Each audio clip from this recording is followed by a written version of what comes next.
Hi, welcome back to the channel. This week we're going to try and create that unbelievably awesome, brain-melting, stretchy, breaking kind of sound in Effective Mushroom's Suliman. Now, growing up with Goa, there were obviously a lot of sounds that made me go, wow, but this was the first sound that truly broke my brain. So let's have a listen to it. I'm just going to loop this one bar here, and I'm going to hope that I don't get copyright strikes. If the next section is silent, you know that I have been, and I've deleted it, but let's try. So it's obviously that gritty sound, that gritty winding sound that feels like it's coming out of the base of my spine and wrapping around my neck and doing all weird things. I don't know about you, but it really makes me feel quite uncomfortable. So let's see how far we get. Let's just solo our Serum here. Now, essentially at its core, it is just a very low-pitched saw wave run through a high-pass or a band-pass filter. And by doing that, you're only hearing the upper frequencies of the very low harmonics. And that's what gives it that gritty, tearing, ripping kind of sound. So just to demonstrate that, let's go over to filter 1, and we'll put this on to high-pass. And then we'll turn down the octaves here. Basically, that's it there. But obviously we want to get a little bit closer than that. So let's take off this filter. We already have the saw wave chosen, so that is fine. However, let's go over to our effects now. And let's add the filter on here. We'll start with the high pass, so once again. Bit of resonance. Bit of drive.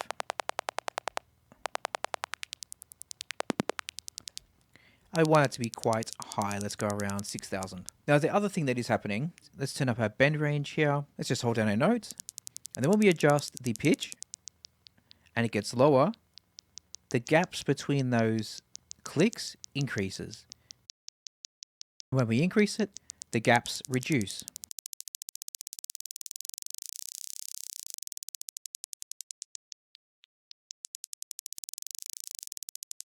And if you think about what's happening, that's because the oscillations are getting slower. We're only hearing the upper peaks of those, which is why it sounds like they're getting slower because you can only hear the top part of it. Let's go to LFO1. We'll put this onto coarse pitch because we want this modulation to change the pitch. We're going to increase and decrease those gaps. And let's also put it onto the filter cutoff. Let's turn the rate right down.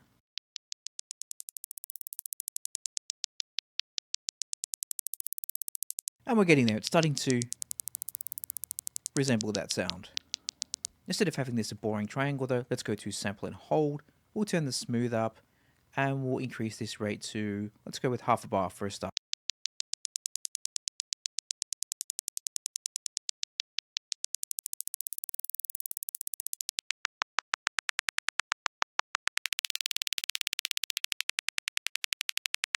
Let's just maybe add some reverb while we're here and maybe also some delay. Delay 1/8 dotted.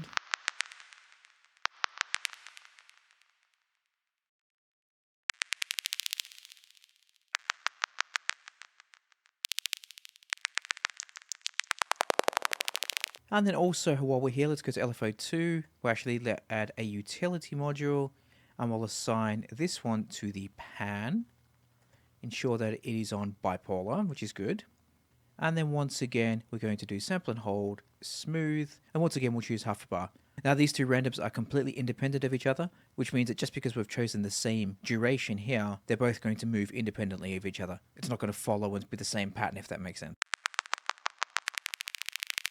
So now we get this panning left to right. In fact, let's do that actually quite slow.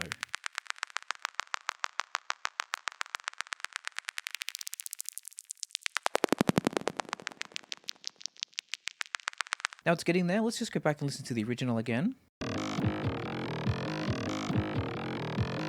Now the original has that really nasally kind of tone to it. So let's go up and we'll add another filter here. Let's put that before the first filter. And here we're going to choose one of the formant filters.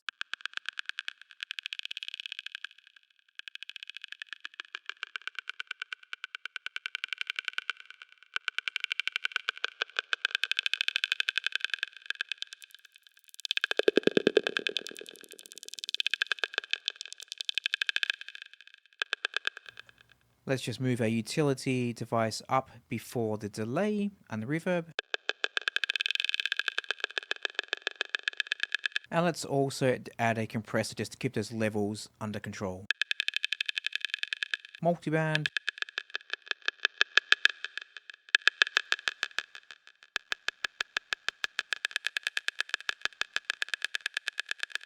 Now I do think it's a little bit too bright compared to the original. So let's change this filter to a bandpass.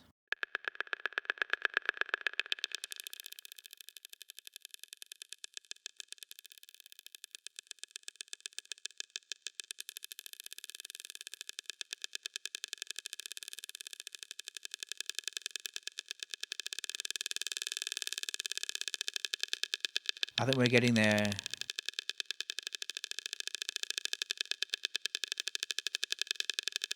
Let's also maybe change our waveform here. Instead of basic shapes, let's go for a different kind of saw wave. I think also we're going to shorten those clicks as well. And to do that, let's go to PWM. When we turn this dial up, you can see that this waveform is shorter. Go around there.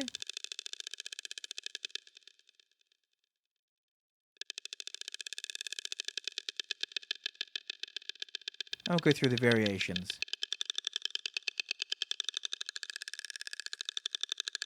I think we have a winner there.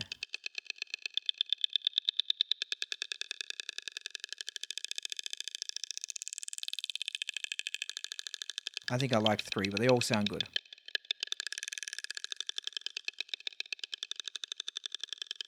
Let's also add a phaser now that we've got the basic sound in. Let's put that in after the compressor.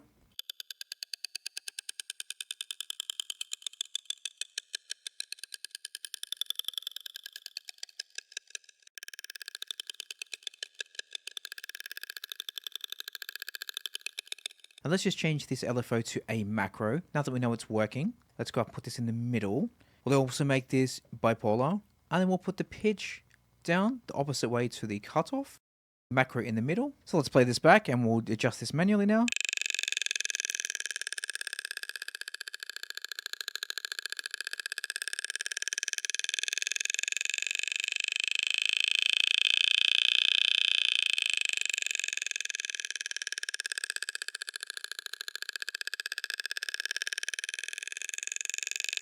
So still a little way off, but conceptually that's how you do it. You might get a bit closer by choosing a different wavetable perhaps. But there you go. Thanks for watching. I'll see you next week. Bye bye.